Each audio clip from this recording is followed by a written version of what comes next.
Yeah, Yunin, I mean, just over the past several moments, we've seen this fire grow even larger, and the smoke has basically, I don't know if you can see on your screen, but from here it's very visible that the smoke has basically turned into a tornado of flame, where you could see embers coming off from the building and fire just rising into the sky. There's even been deployed helicopters bringing buckets of water that we saw earlier to help put out the fire from the air.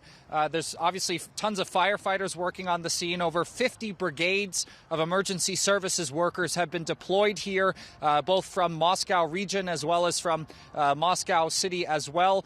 We've got some reports that around 100 people that were trapped in the basement level of this building have been since evacuated by the firefighters. We've got a lot of different reports. For example, the Special Forces, there's a report that the Special Forces have been deployed there.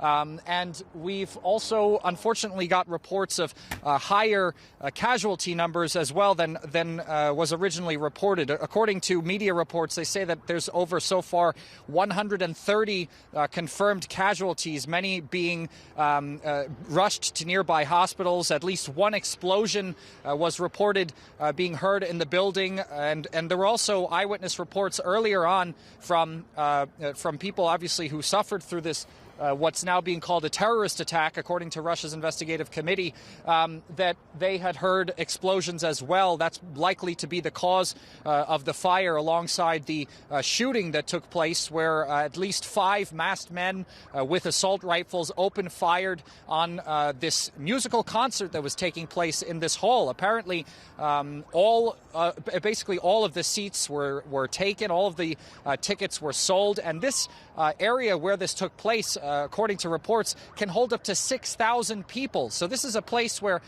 tons and tons of civilians were gathered, hoping to have a fun night at a musical concert, and it ended with this, as you can see behind me, an inferno, smoke as far as the eye can see, and emergency services trying to get a hold of the situation. I don't know if you can hear behind me right now, but that is a helicopter in the sky, likely bringing another bucket of water to try and tackle the flames that are now, I mean, the embers are coming onto the ground.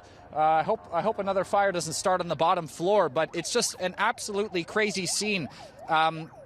In terms of other reports we have, Moscow mayor said, Sobyanin, he said that all sports activities over the weekend are going to be canceled as a result of this terrorist attack.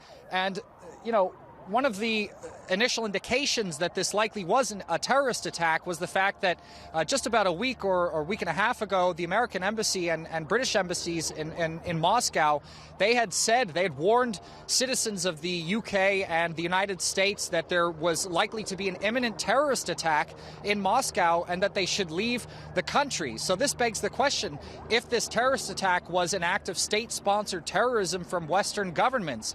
I mean, we do have some sort of reaction from the Biden administration. They said that they didn't have any information of any sort of terrorist attack going to happen in Moscow, but it definitely is a very strange situation, given that the embassies themselves had warned their citizens that a terrorist attack was going to take place. So something's not adding up here, and the result, as you can see behind me, is destruction, flames, smoke as far as the eye can see, and over 100 casualties so far, likely many more as the actual numbers continue to be confirmed by the authorities.